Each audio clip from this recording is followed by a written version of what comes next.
We are just a couple of days from Doctor Strange and the Multiverse of Madness, and I'm a firm believer we're going to see some mutants in this movie besides Charles Xavier. So today we're going to rank all 13 X-Men movies and place them on their proper tiers. Join me down below in the comment section. How does your ranking compare with mine? And you have the same theory as me, or same feeling as me, that some mutants are going to be showing up in Doctor Strange and the Multiverse of Madness. I have avoided all leaks. I know nothing about this movie. So please, if you saw the leaks or you have been spoiled for this movie or you've seen this movie, do not spoil it for all of us down below in the competition. Let's keep it spoiler free till after the madness. It's just a theory kind of ranking video for Multiverse of Madness. Before we get into the ranking, hit that thumbs up button for me and a subscribe button for me for lots more Marvel rankings coming this week and Marvel videos. We have Moon Knight coming out tomorrow and Doctor Strange review on Thursday night. I'm excited for all of it. Right now we're ranking X-Men movies. I'm very excited. Let's do this. So starting off with our tiers, we have amazing, then we have great, then we have good, then we have okay, then we have meh, then we have bad. So starting off, we have X2, X-Men United, I believe, and it's going to go in that great tier. This is one of the better superhero sequels of all time. I absolutely love this movie. I love the way it starts with Nightcrawler. That's one of my favorite parts about this movie, and whenever I think about this movie, that's what I go back to and think of, that Nightcrawler is one of my favorite superheroes probably ever, and I cannot wait to see him whenever he does, if he does, come inside the MCU. This movie is inventive, and it's so ahead of its time for a movie that had a bunch of bad 90s superhero movies. We got the Sam Raimi Spider-Man trilogy and these X-Men trilogy in the early 2000s. It was a golden era, let me tell you. X2, it's a classic to me. I absolutely love this movie. I grew up watching it, and right now, I kind of want to go back and watch it. Then we have Dark Phoenix, and Dark Phoenix is going to go in the okay tier. I love the character of Jane, and I think she's such an interesting character, and the Phoenix character is such an interesting background. I think this movie got way too hated on, and I went in expecting not a very good movie. Came out enjoying it a lot more than I thought I was going to. Definitely has its problems and its pacing issues, but I still enjoy this movie nonetheless. It's in the okay tier. Nothing bad to say. I like it. I like the cast, and I mean, come on. A cool little Jane origin story. One of our main characters dies. What? What? Come on, I'm down for it. Then we have one of my favorite superhero movies of all time, X-Men Days of Future Past, going in that amazing tier. There's lots to love with this movie, but I'm just going to tell you guys my favorite part, and it's not the prison break scene with Michael Fassbender and Quicksilver running around slow motion, which is done so beautifully, done so well. I absolutely love that scene. Honestly, my favorite part of this movie in general is just seeing these younger versions of themselves meet their older version of themselves. It's epic. It's everything and more you could have wanted. Following James McAvoy as Charles Xavier, a young Charles Xavier, and we're going to find out more about these characters than we ever knew. That's what I love about this movie. That's why I absolutely cannot get enough of seeing who they are, and they're not always like this kind of witty, smart person. They go back in time 50 years, and you see this young guy who's Charles Xavier. We know him as Patrick Stewart, this older, really wise man. He's like this kind of like punk kid. That's literally what he is. It's a funny movie, and Logan he shines so brightly, and Michael Fassbender is absolutely perfect in this movie. I absolutely love it. I could gush about it for hours. Moving on to X-Men Apocalypse. Gonna go in that okay tier as well.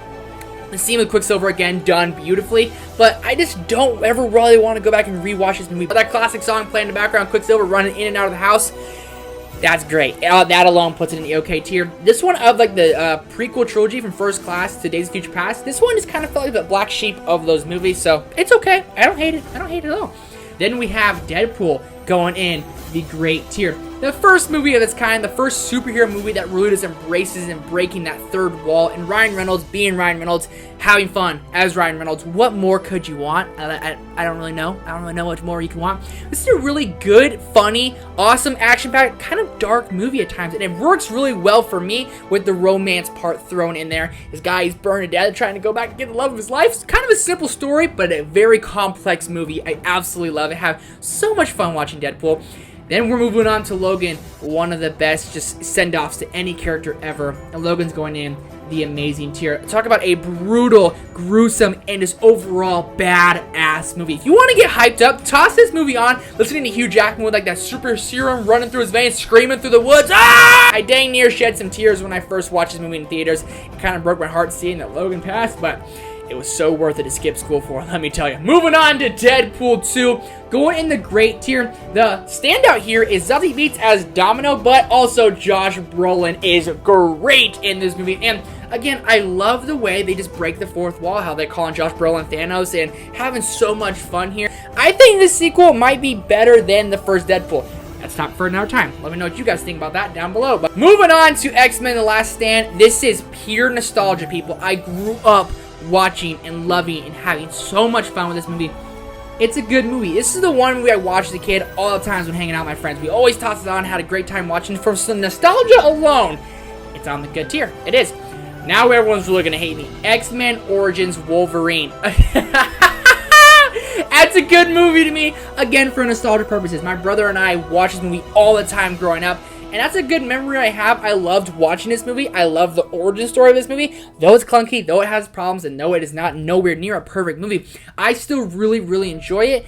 And it's a good movie to me. If you want to call this a guilty pleasure, I'll call it a guilty pleasure. This is on my guilty pleasure list. I love this movie. I defend it to everyone. I'm not going to put it in a great tier. I'm not going to put it in the amazing tier because these other movies are definitely better than it. But it's a good movie. I really do enjoy it. Then we have the OG X-Men. Going in that great tier as well. I love the first X-Men trilogy. It's actually one of my favorite trilogies of all time. And getting introduced to these characters in a time where comic movies were kind of just like, no one really cared about them the way they do about this. This and Sam Raimi's Spider-Man really kind of rejuvenated and really painted the path for future Marvel movies to come. And like this really got people back interested in Marvel movies. And the early 2000s, I remember watching this as a kid, growing up with these movies, loving these movies, having so much fun with these movies. And when I go back to rewatch it, I'm just so glad it was made because I honestly don't know if we'd get the MCU that we have today without this movie. That's how serious and that's how much I love it. Then we have X-Men First Class. Them joining up a team together, all these young mutants. It's an amazing movie. How do you not love this movie? Of the three in this tier, I think this one's my least favorite of the three, which isn't saying much. I mean, it's saying a lot about the other two. I still love this movie with my whole heart. And X-Men, that prequel trilogy, one of my favorite trilogies of all time. And then we have Wolverine. Gonna go in the good tier. I don't remember loving this movie as much as I really wanted to, but it's fine. It's okay, and it's going to be in the good tier because it's definitely better than those Dark Phoenix and X-Men Apocalypse right there. And finally, we have the New Mutants, which is gonna go in the meh tier. Not a big problem with this movie. I thought it was going to be one of the worst movies of all time, and I actually enjoyed it quite a bit. Had some fun with this movie, and I just kind of went in expecting nothing, but it was like this big dinosaur dog at the end of it. It was just kind of stupid, so it's going in the meh tier. It's definitely the least good of the X-Men movies, because I love these movies. I hold this franchise near and dear to my heart. I absolutely love them. That's going to do it for our X-Men tier ranking. Let me know how your ranking compares down below in the comment section. Thank you guys so much for watching. We're almost to the madness that is Doctor Strange 2 and the Multiverse of Madness. Cannot wait for all of it. Hit that thumbs up button for me, subscribe button for me. See you guys very soon.